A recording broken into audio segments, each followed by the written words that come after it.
Kenapa sampai hari ini bangsa Israel tidak percaya bahwa Yesus itu adalah Mesias yang dijanjikan? Dan mereka tidak percaya bahwa Yesus itu Tuhan. Mereka percaya bahwa dia manusia, tapi dia bukan Tuhan. Dan bukan hanya orang Israel, sekelompok non-Kristen, mereka juga percaya Yesus, tapi sebagai manusia, dan bukan Tuhan.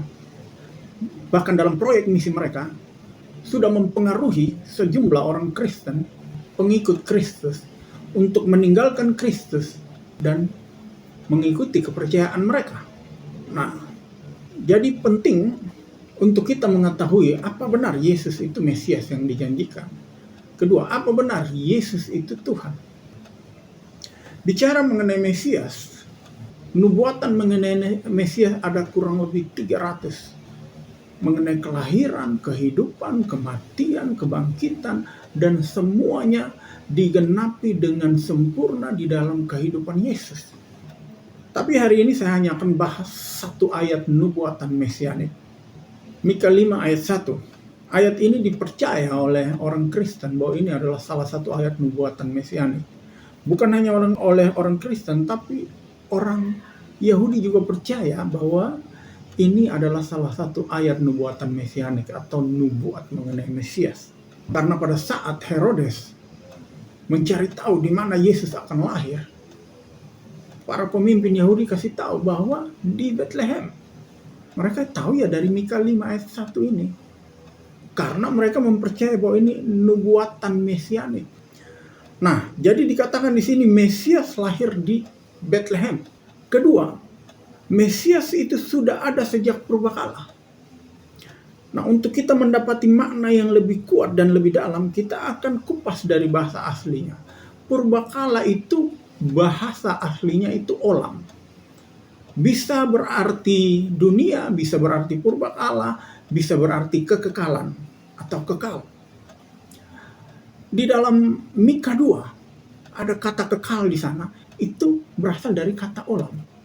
Di dalam Mika 4 ada kata kekal di sana, itu berasal dari kata olam. Jadi kata olam dipakai untuk menjelaskan tentang kekal.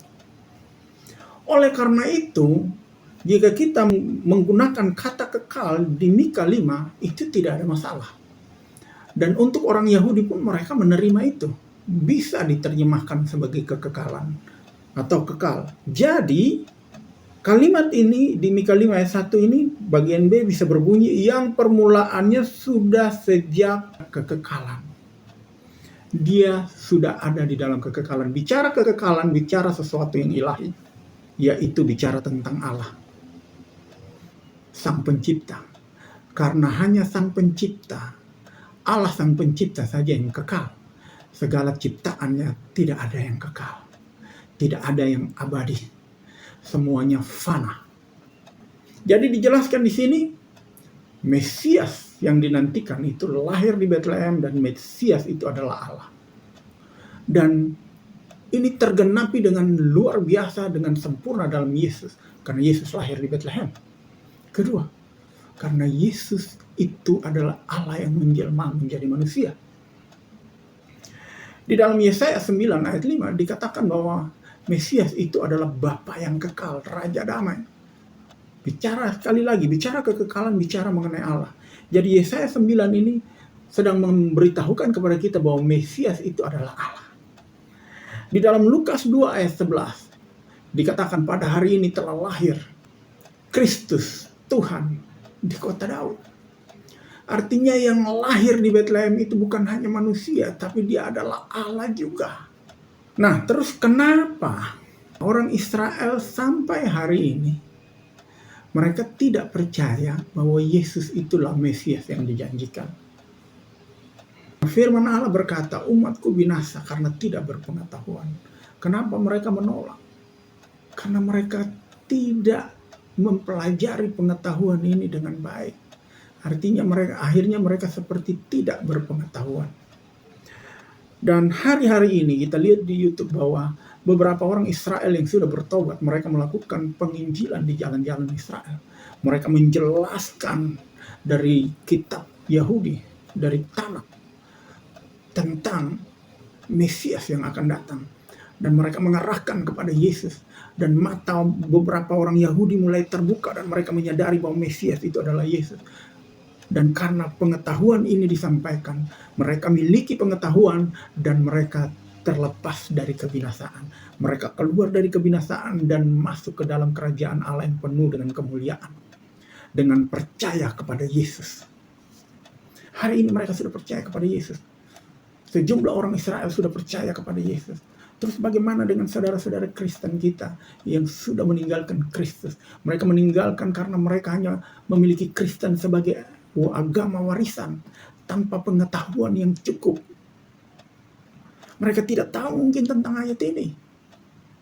Dan kalau ada saudara-saudara yang sudah meninggalkan Kristus, kalau video ini sampai kepada saudara, artinya saudara sedang diberikan pengetahuan oleh Tuhan supaya saudara bebas dari kebinasaan. Ingat, hanya satu jalan ke surga, yaitu Yesus Kristus. Dialah jalan kebenaran dan hidup. Hanya yang turun dari surga yang bisa membawa orang ke surga. Kalau hari ini firman ini sampai kepadamu, bertobatlah, kembalilah kepada Bapa. Karena Bapa akan menyambut engkau dengan kasih-Nya yang luar biasa. Bagi saudara-saudara Kristen yang di dalam dunia ini penuh dengan godaan, penuh dengan tekanan hidup, penuh dengan tipu daya iblis, tapi saudara-saudara, kita semua masih setia ikut Tuhan. Firman ini untuk saudara, biar meneguhkan iman saudara, mengokohkan iman saudara, supaya kita tidak mudah ditipu oleh iblis, dan kita hilang keselamatan kita.